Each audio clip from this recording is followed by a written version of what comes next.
Welcome to the Behind the Art Inspiration podcast, a sneak peek into the studio practices of all types of artists, conversations for collectors who love to listen to the banter and creative process of international artists. I'm your host, Caroline Karp. Let's get to it.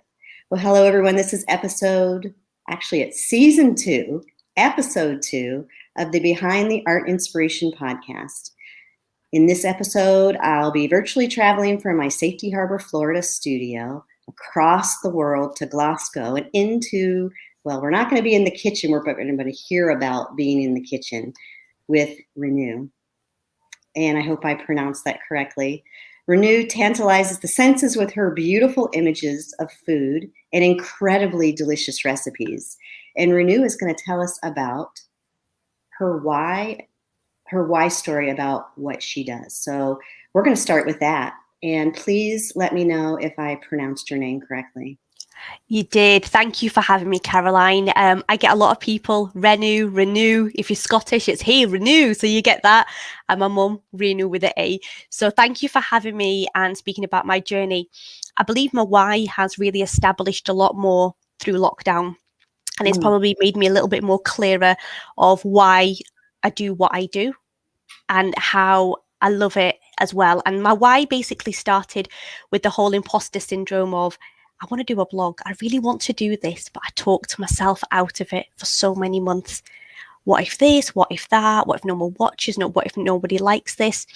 But I got a bit of a really nice push, and that push came from my family and I were part of a bigger advert for a supermarket called Aldi, and we were part of the supermarket and we were on TV, and that gave me my push that I needed. And it gave me the push, first of all, to start my page. So that started my page.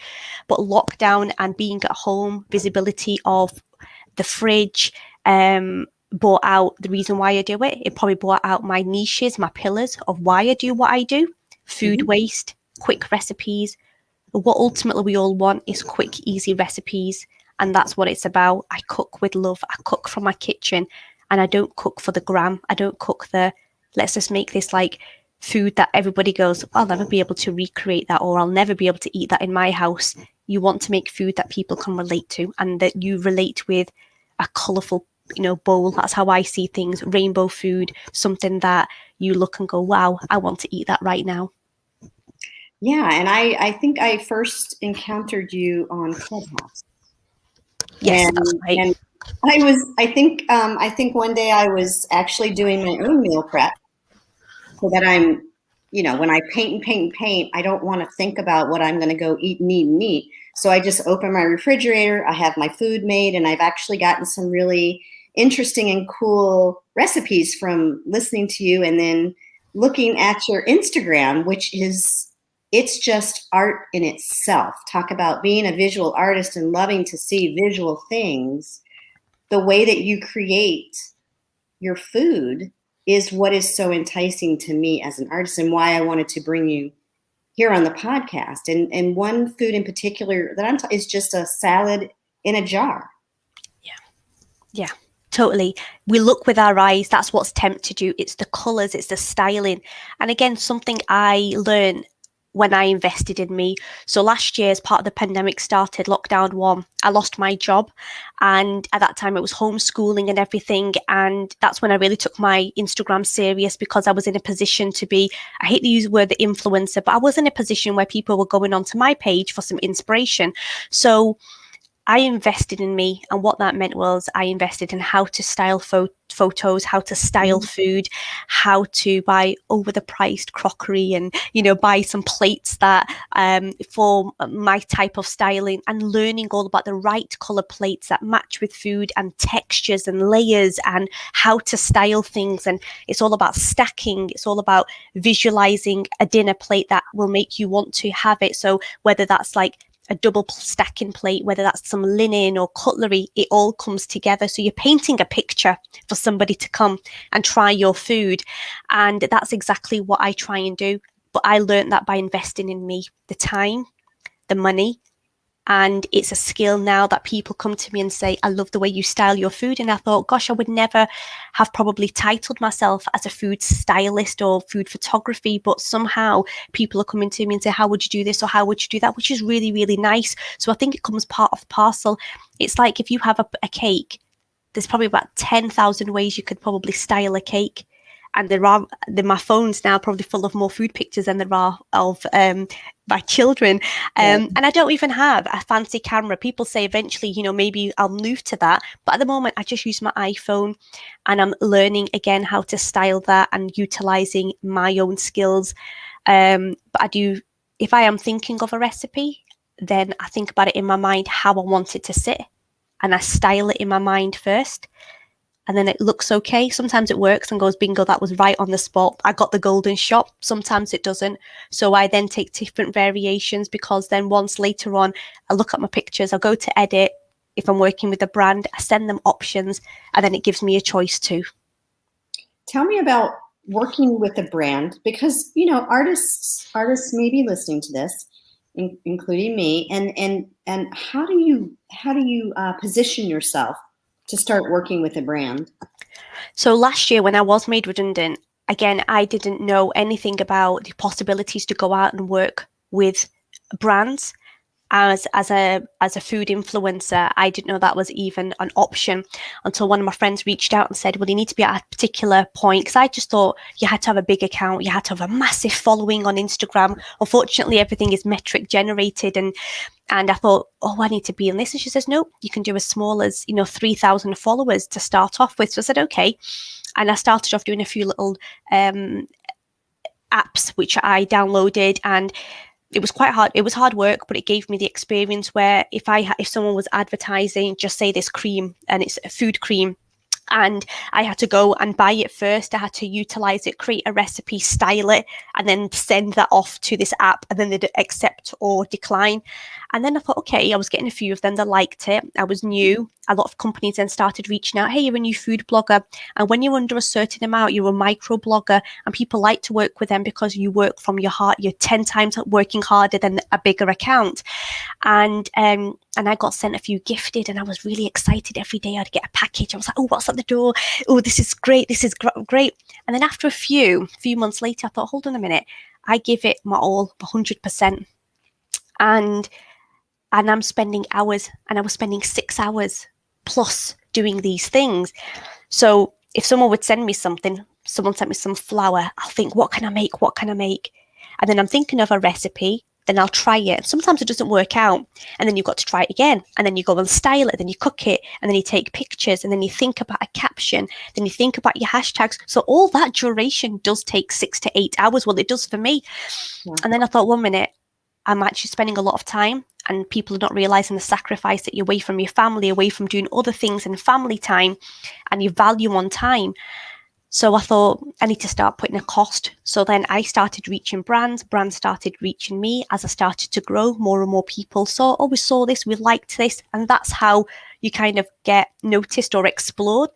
And that's how it works. And that's probably one of the reasons why I started my room within the clubhouse in January, because I wanted to build a community.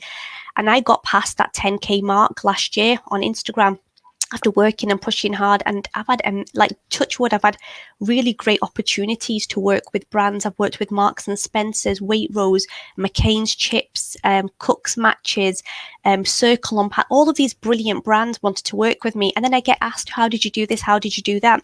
So I thought, if I knew what I knew now, I'd love to pay that forward, because there's so many other people, microbloggers and everybody getting involved, especially during lockdown. In the UK, everybody became a food blogger, or everybody laughed about wanting to bake a banana bread. So I created a room, which I thought I'd host with other people, other bloggers. So I asked a few of the bigger bloggers that everybody knows and reaches out and looks up to. And I also got some micro influencers, and I also got some young people who had just started the page, and we've created a room. So we would talk, ultimately, Instagram's a platform that everybody uses. So we were talking about how we can grow.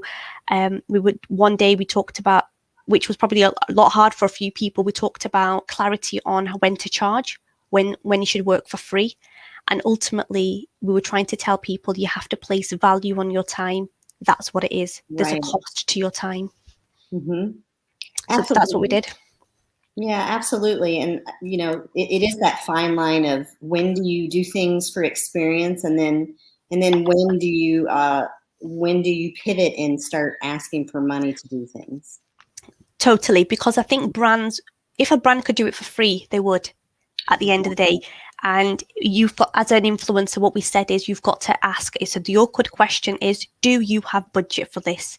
Because what you've got to realize is, I am the stylist, I'm the cook, I'm the cleaner. I'm also the person that has to clean up the mess. I'm also the one that styles the plate. I'm also the one that goes out and buys props. I'm also the one that goes out and buys the ingredients. I'm the one that then types it up, edits it, posts it, engages with people. So you are that one person. Whereas if a brand was going to do a shoot for the same food, they would probably have had 10 to 15 people doing all of those roles. 10 to 15 people, which would be paid by the hour. Mm-hmm. So when I shared that with people in the room, they said, actually, we never saw it like that. I said, so therefore you should never work for free. If it's an opportunity that you are then able to work with, if a brand says, let's work on something together, maybe the next one could then further some business, then yep, if there's something in it, but you have to put value on your time.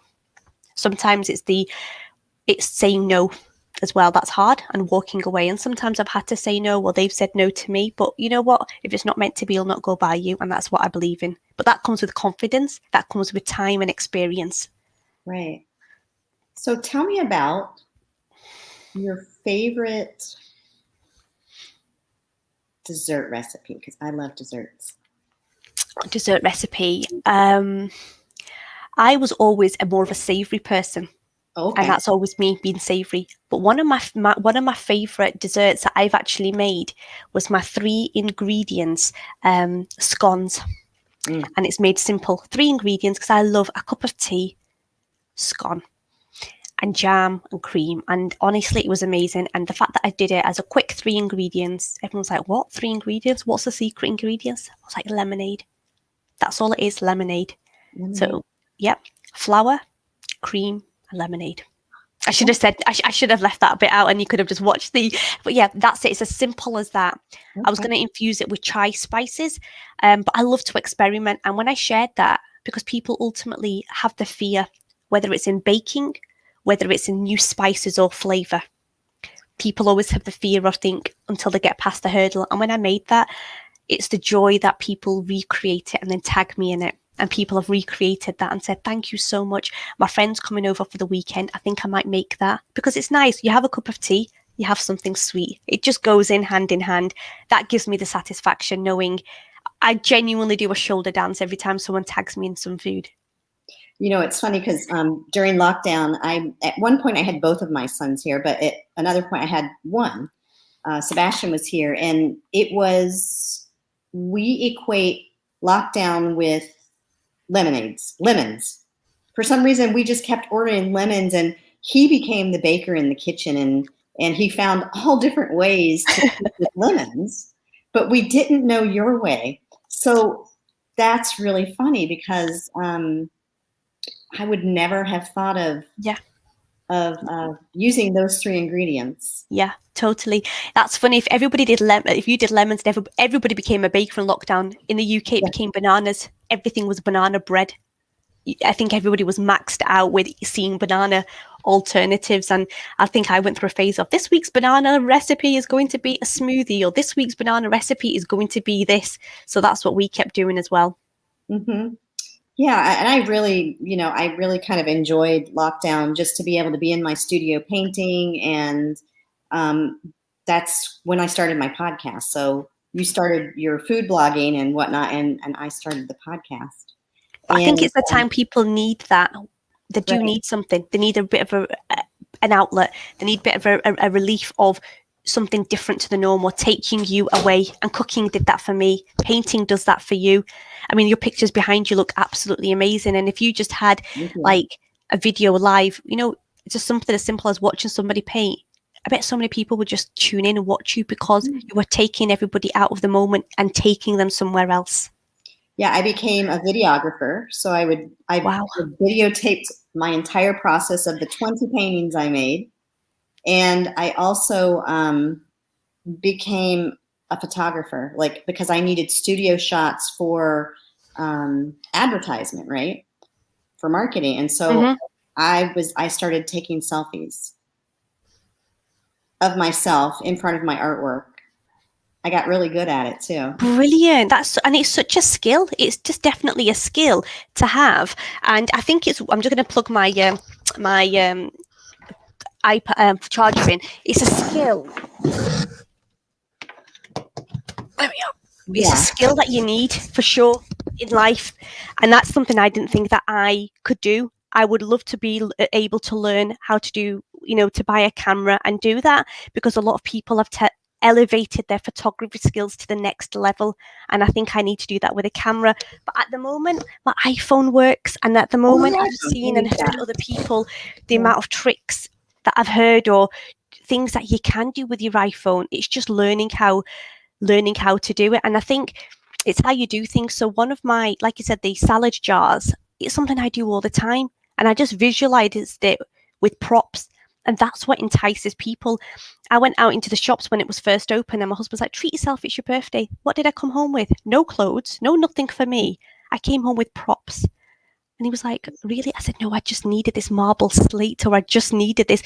And I feel as if I turn into my mum when I've become an ambassador for Circle Pans. And I told my mum, and I literally did my whole mum thing where the pan came, and I was just like, oh my God, Mum. And I FaceTimed her. She was like, oh, that's beautiful. I was like, I've turned into you. I used to hate going pan shopping with you. And now I'll go into TK Maxx or TJ Hughes, as you have it there, and I'll go through the pan section. I was like, I've become my mother. Such great stories. Okay, do you have anything else you want to share with us? Sure. So in terms of my journey, being an Indian family, I learned growing up Indian food, growing up with my mom, with siblings. So my memories of Indian food is being in my mum's kitchen and spending time making food and eating food.